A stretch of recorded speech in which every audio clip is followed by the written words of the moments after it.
Well, welcome back to the channel, guys, and you join me at the beautiful Decoy Lakes.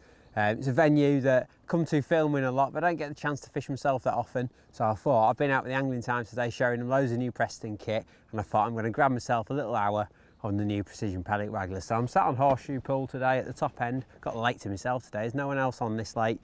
All the others are rammed with anglers, but this one, tucked away, I can get out of the way and get some nice fishing on, hopefully. So what I'm going to do is fish for, like I say, only about an hour or so with the new Precision Pellet Wagglers. Now, it's a product that's really close to my heart because it's one of the few that, you know, we had a lot of input in. You know, me and myself and a few of the other guys, you know, got our heads together, and these floats actually originated from some sample floats that Andy Power makes himself. So we took that with the dimensions and everything and pretty much copied what he gave us, and then we all came up with this lovely little loading which just makes fishing so much easier. I've got it set up so simple. I've got one stop above it, one of the new rubber stops. I've got a small, probably 1 centimetre gap with a Waggler link swivel in it, and I've got 2 stops below it. That's on 4-pound float max. I've then got, I'm set about 3 foot deep today, and then I've got a little hook length, well, it's probably, I don't know, 12 inches of 016 AccuPower with a size 16 KKH hook and a band. Really simple. I've got an 11 foot Monster X pellet waggler.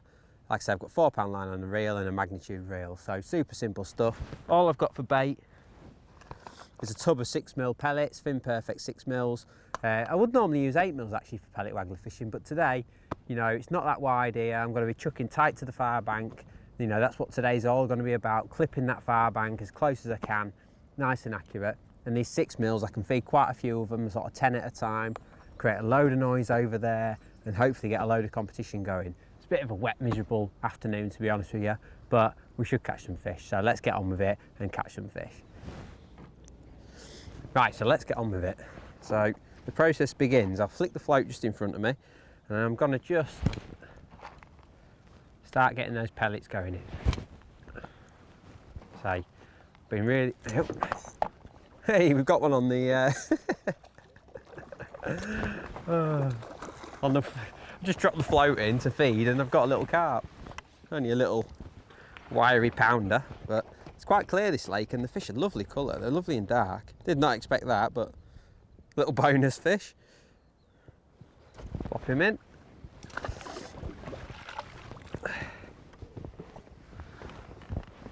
Right, so we've had that little freebie, that little carp then. Now it's a case of getting into it now. So we're feeding, like I say, quite generous, sort of 10 pellets at a time, maybe a few more. Getting plenty of bait in there, and then it's a case of now working out how to get that float tight to them reeds as quietly as possible. I've just started on a 5, which should give me the control I need, and if the wind dies, it doesn't look very windy today, but it's actually sort of coming across me, which is making things a little bit awkward. But hopefully this 5 gram will give me the control I need to get it right over by them reeds.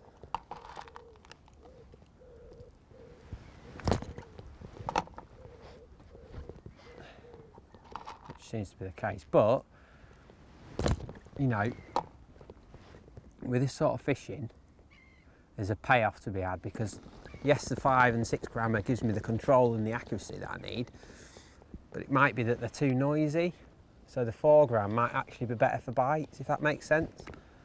So even though I can get this dead accurate where I need it to be, like that's just gone, in my mind, where it needs to be, it may be that it's too loud, so I might have to persist with a 4 grammer and have a few miscasts, you know, but it goes in softer, if that makes sense. So we'll just persevere with this for a little bit. See, in my mind, it's giving me the control I need, but not necessarily the right noise. And as we know, noise is really important with pellet waggler. But there'll be a way. There's always a way.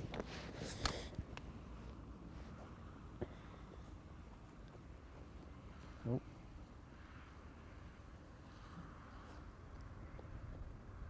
but it may be that it's a little bit heavy, as in it makes a little bit too much noise for what these fish want today. So, you know, the beauty of this system with that swivel on, I can just change to a 4-grammer without even affecting my setup. So I'll give this a couple of chucks. Like I say, it's giving me the control I need, but see, that's a nice chuck. But it may be that I need a lighter float so it doesn't make as much noise.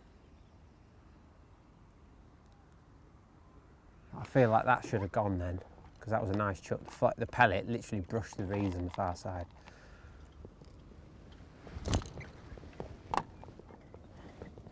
So what I'm doing, I'm chucking, and I'll give it a twitch back into some bait, little indication then. So it may be that the bulk of the fish are actually off the bank. So what I'm going to do, I'm going to put that 4-grammer on. It's really, I must apologise for the weather, it's dreadful. Shite.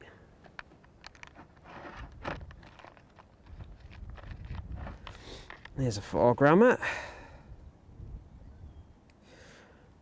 As easy as that. So in what, a minute we've totally changed our setup. So this one will go in much quieter, but at the sacrifice of maybe a bit of control, because that last float gave me the weight I really needed to almost guide the float in. But we'll see how this goes. That didn't go in too bad.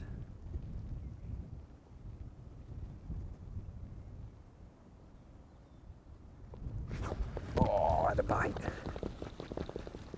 Good sign. You know, so early into this session, good sign.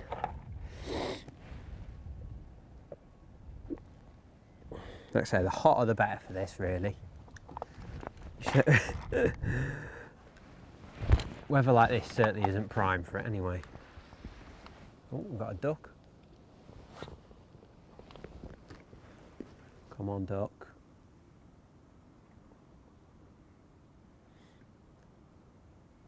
Yes, there we go.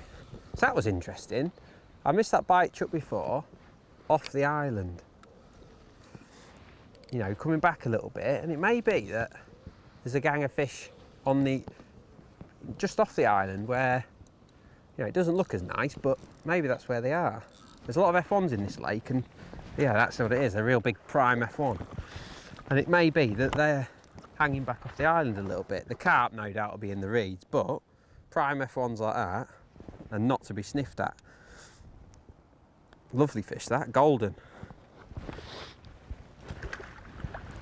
We love a prime F1. You know, it's famous from this lake, 3-pounders. And they have much less hassle than the carp, so it might be that dropping short is the answer. So we'll try it again. Get some pellets in. We'll try and get this to land nice. Very nice.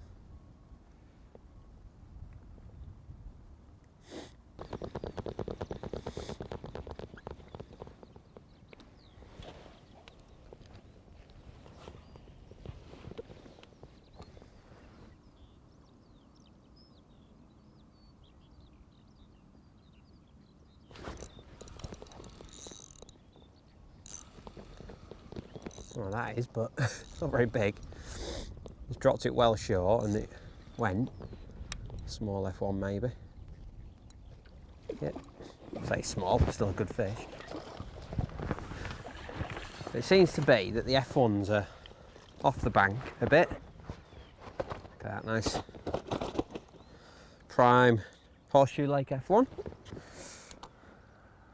Nicely hooked.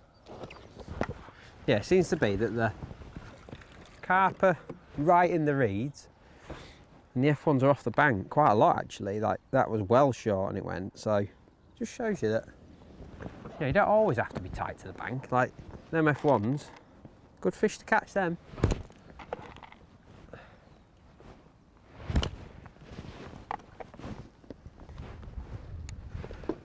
Right, so we've had those couple of F1s off the bank a bit, but I feel like I really need to get in amongst them reeds, because that is, it's clearly that's where the carp are sort of gathering. So what I've done I've dropped the depth a little bit to about 15 inches. Before, because I was fishing 3 foot deep, obviously the float was landing short and then my hook bait passed.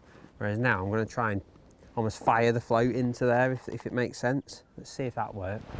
If I can get it close, then a longer drop can work for this.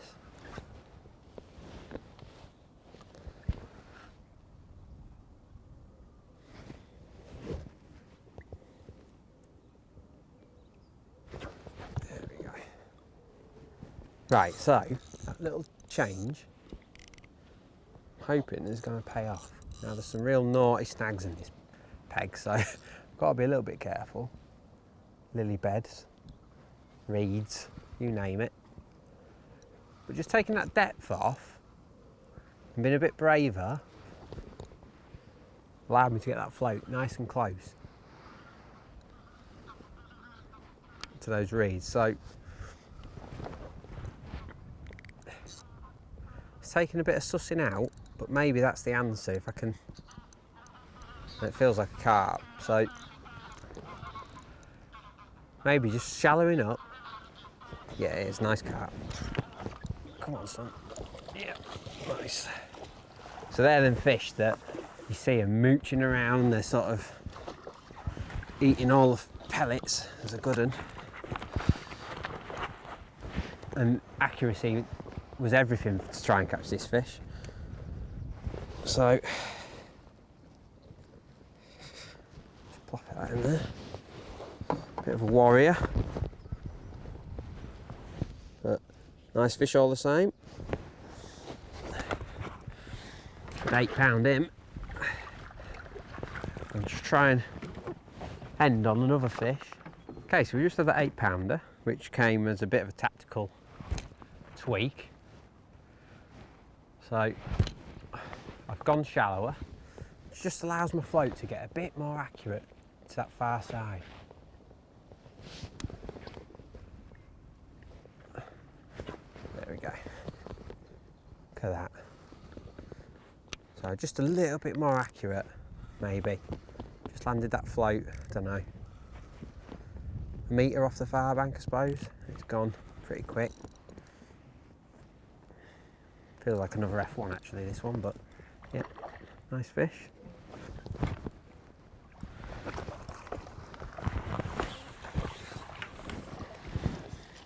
Oh, he's a prime F1, that one. Lovely. Lovely prime F1 on the pellet waggler, 4 grammer. And we're getting somewhere now, I feel. So we're probably, I don't know, 15 inches deep at a guess. I just want to try and catch one more to sort of end the session on. And there's been a few sort of key points to pick up on. You know, it's not been a hectic session by any means, but it's quite interesting. I do enjoy it when it's like this because it's quite hard. You know, you've got to really work at it to get your bites. And what's happened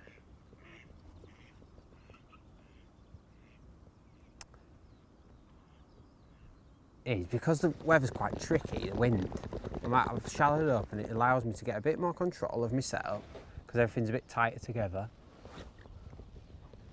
And then look at that, right against the reeds. There we go. Got my reward for chucking nice and tight. Lovely fishing. Really enjoy it when it's like that. And you get your reward. You know, you get your cast right. That one was perfect, right against the reeds. And then you get your little reward.